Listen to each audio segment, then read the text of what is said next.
Hi everybody, in this video I'm going to show you how to make these gorgeous bread rolls, which are perfect for back to school sandwiches, lunch sandwiches, and you can even make them into these cute little dinner rolls, perfect for Sunday dinner or Thanksgiving dinner. Let's get started. To make the bread rolls, I'll be using organic whole wheat flour that I found at Whole Foods, ground flax seeds, and I use the ground ones, not the seeds themselves, organic milk, any kind you like, and here I'm just using iodized salt, some organic eggs, and bread machine yeast. Then you can use either olive oil or butter. I'm using butter in this recipe. And last but not least, honey or sugar. To make the dough for my bread rolls, I'm using my Oster Bread Machine, and this is the inside part of it, into which I'll be pouring all my ingredients. Now the first thing I'm going to do is measure out my milk, and I need 1 cup of milk. And like I said before, you can use any type of milk you want. I'm using fat-free here, but you can use 1%, 2%, full fat. And if you're lactose intolerant, you can use water instead of milk. Now I'm pouring the milk into another cup because I'm going to nuke it in the microwave for about 40 seconds. It depends on your microwave, but you want it warm, not hot. I'm also using 1 stick of butter, which is equal to 1/2 cup. Next, I'm taking out 1/2 stick of butter, and I'm just going to put it in this bowl and melt it in the microwave. If you don't want to use butter, you can use olive oil. If you use olive oil, you'll use 1/3 cup. I've heated up my milk and melted my butter, so now I'm just going to add them both to the container. Then, next to that, I'm going to be adding some honey. Now for the honey, I'm using 1/4 cup. If you want, you can use sugar instead.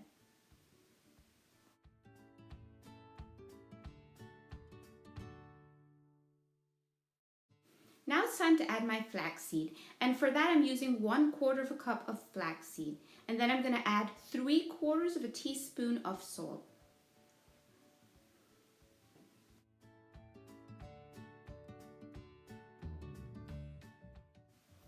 Now I'm going to add 1 cup of flour to this mixture, and the reason I add a cup of flour now is so that when I add the eggs to the mixture, the eggs don't start to cook. So I'm just going to add a cup now, and once I've added the eggs, I'm going to add 2 3/4 more cups. Now it's time to add the eggs, and I'll be using 2 eggs. I like to break my eggs into a bowl first, just in case I get any shells in them. It's much easier to take it out than take them out of the mixture.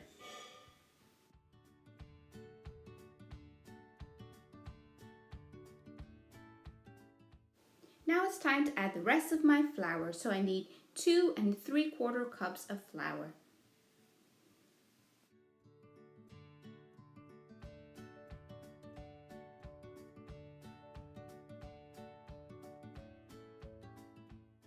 Once I've finished adding the flour, I make a little well in the middle so that I can add the yeast, but it won't touch the wet ingredients. And then I add 3 teaspoons of bread machine yeast. Then I put the container in the bread machine so I could just put it on and make my dough. Now here I'm just using the menu button to get to number 9 because in my machine, number 9 is the setting for dough. The dough takes about an hour and a half to make. Now here's a tip, push your machine as far from the edge as possible. Mine actually vibrated so much and it was near the edge and it fell on the floor and the cover broke, but it still works. Now here I'm getting my foil covered tray ready by just spraying it with some non-stick cooking spray.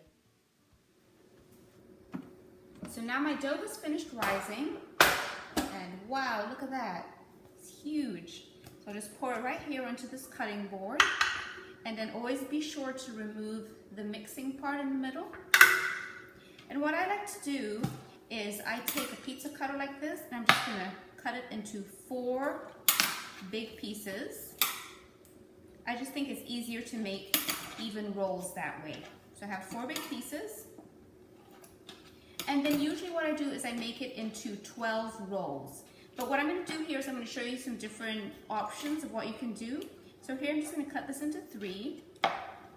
And I'll show you how I make my rolls. I place it down in the middle of my palm. And then I just pinch the edges inwards like this. And then that's what it looks like. Then I put it right onto my tray that I've already sprayed. And do the same thing again, pinch all your edges inwards.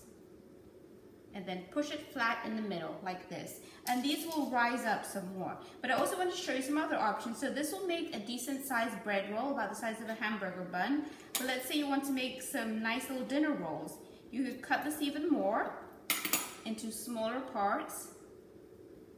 And then you're going to have these tiny little dinner rolls. Perfect for Sunday dinner. So I'm going to go ahead and continue cutting and rolling these, and then I'll show you what I do before I put them in the oven. Now that I've finished shaping out my rolls, I'm going to let them rise for about 30 minutes. So what I like to do is cover them with some clean napkins or dishcloth or something like that. And then what I do is I let them sit for 20 minutes, and then I put my oven on to 350 degrees so they can rise while the oven is heating up. Now it's been about 35 minutes, and look how much they've risen already.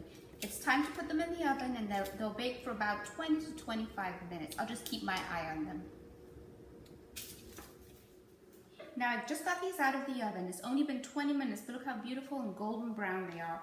So I'm just going to put them here on these cooling racks so they can cool off, and they're ready just in time for lunch. And these are the small ones. As you can see, the little bread rolls, perfect size for a dinner roll.